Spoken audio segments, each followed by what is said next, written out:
안녕하세요. 소개받은 박상원 약사입니다. 저는 저 스스로를 마을 약사 1호라고 부릅니다.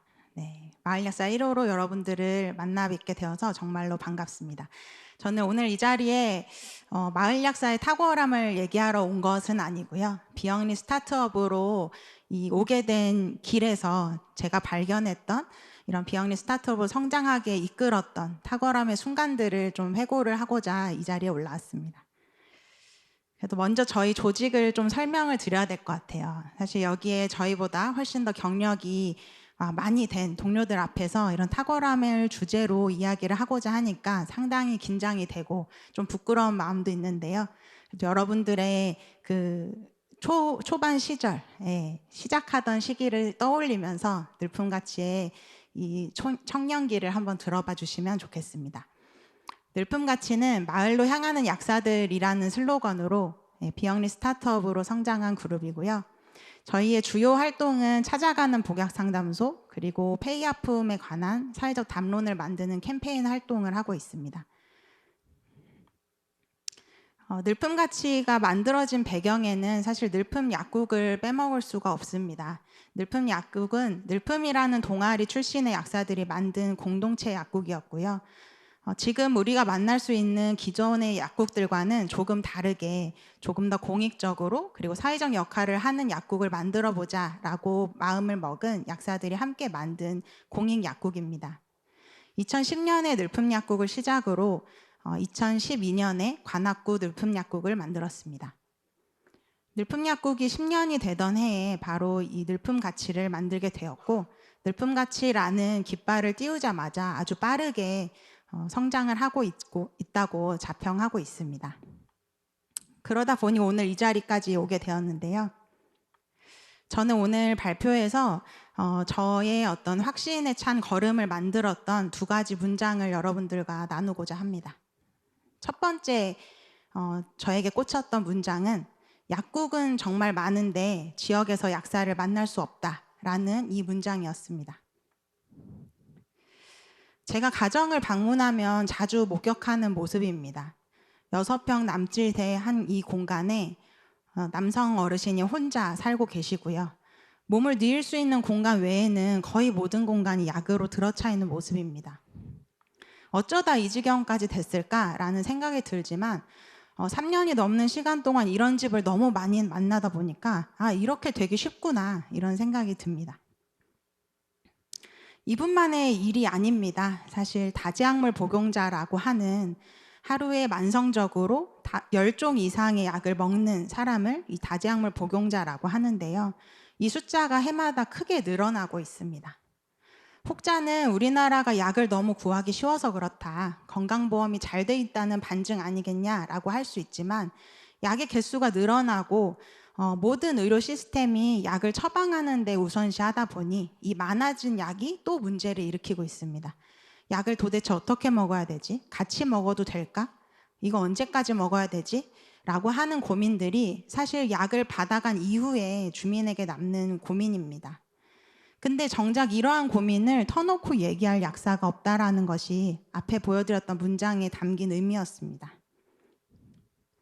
전국에 25,000개의 약국이 있습니다.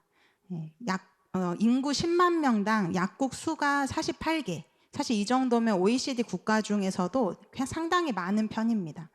우리는 그만큼 약사라는 존재를 자주 만날 수 있음에도 불구하고 그 약사들이 모두 약을 쥐어주기 바쁘다라는 것에서 저는 시작했습니다. 약국이라는 공간이 사실은 소매업을 해야 되는 공간, 판매를 일으켜야 하는 공간이고 그 안에서 약을 정리하거나 줄이기 위한 어떤 동기가 없습니다. 그래서 저는 약국을 나서는 마을 약사가 되어야겠다라고 생각을 하게 된 것입니다. 마을로 향하는 약사들 늘품가치는 마을 약사 1,000명을 만들겠다라고 선포하였습니다. 저희가 정의하는 마을 약사는 주민의 생활 영역에서 처방받은 약의 보관, 이용, 폐기에서 그곳에서 자신의 책임을 찾는 새로운 약사입니다. 이렇게 늘품가치가 만든 마을 약사들은 다음과 같은 활동들을 합니다. 집으로 찾아가서 가정에 방문하여 방문 양료를 진행하고 거동이 어려우신 분들이나 장애인 분들을 주로 찾아가는 일들을 합니다. 앞에 보여드렸던 사진처럼 그 현장에 가서 약을 정리하고 필요 없는 약을 다시 버리도록 도와드립니다. 그 다음으로는 사회복지시설이나 기관으로 찾아가는 복약 상담소를 엽니다. 동료 약사들과 셋, 넷이 함께 모여서 주민들을 함께 만나고 주민 한 사람당 30분가량의 상담 시간을 확보합니다. 이 과정에서 기성의 약국 그리고 병원에서 사실 말하지 못했던 약에 대한 어려움들을 찾아내고 그것을 해결하는 일을 같이 합니다. 세 번째로는 교육을 진행합니다. 주로는 일상생활에서 교육의 기회가 많지 않은 어르신이나 혹은 약을 보조하는 업무를 맡은 돌봄 종사자 그리고 발달장애인이나 시청각 장애인들을 위한 교육들을 주로 맡아서 하고 있습니다. 마지막으로는 폐의하품 분리배출 그리고 폐의하품을 줄이기 위한 방안을 위한 활동들을 하고 있습니다. 약국에서보다 지역에 나오게 되니까 버려지는 약의 존재가 훨씬 더 눈에 많이 보이더라고요. 그렇게 마을 약사들은 주민의 생활 영역으로 찾아가서 의약품의 이용, 보관, 폐기 전 과정에서의 안전성을 책임지는 약사라고 정의를 내리게 되었고요. 이 역할들을 하는 마을 약사들이 지금 이 순간에도 조금씩 성장해 나가고 있습니다. 저에게 와닿았던 두 번째 문장입니다. 상담하고 기록하느라 시간이 너무 부족하다. 사실 이 고민은 마을 약사들이 저에게 토로했던 이야기였습니다. 저희의 주요 사업인 찾아가는 복약 상담소의 모습입니다. 최대한 주민에게 편안한 공간, 주민들이 자주 이용하는 시설로 약사가 찾아갑니다.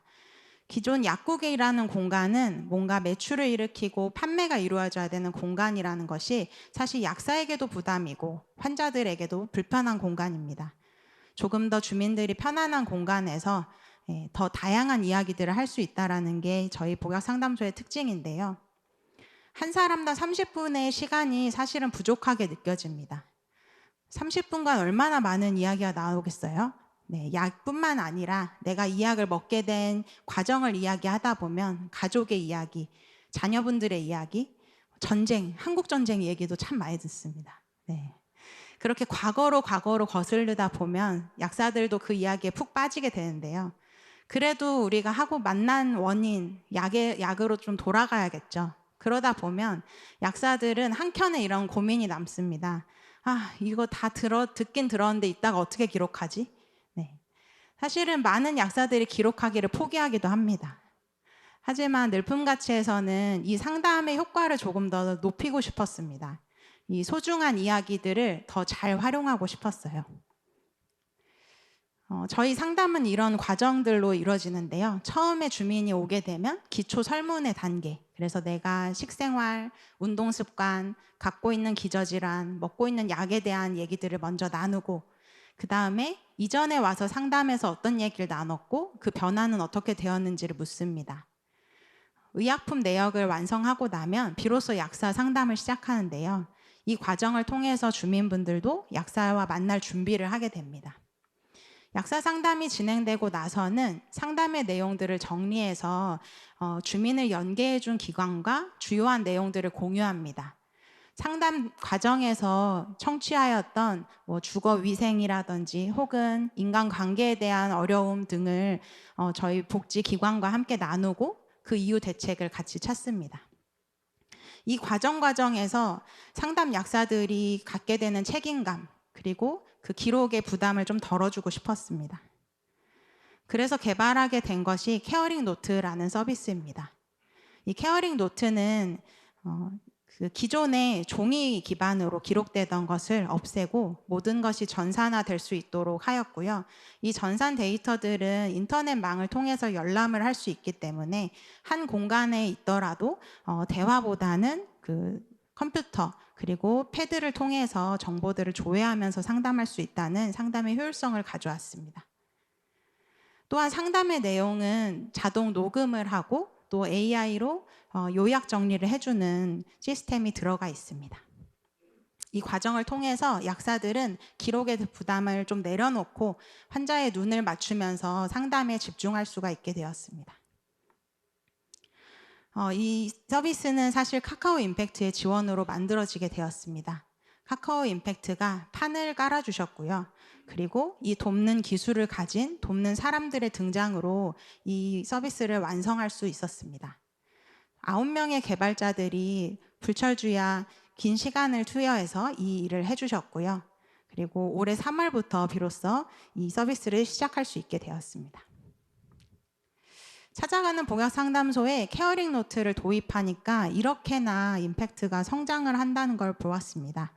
복약상담 개최 수가 4배나 증가하고 또 만나는 주민의 수가 2배수로 늘어났고요. 더군다나 상담에서 많이 단축했던 그 기록의 시간들은 보다 더 깊은 대화를 기관들과 나눌 수 있는 시간으로 활용할 수 있게 되었습니다. 그래서 비로소 약사들의 상담이 통합돌봄으로 가는 길목의 역할을 할 수 있게 되었다라고 생각합니다.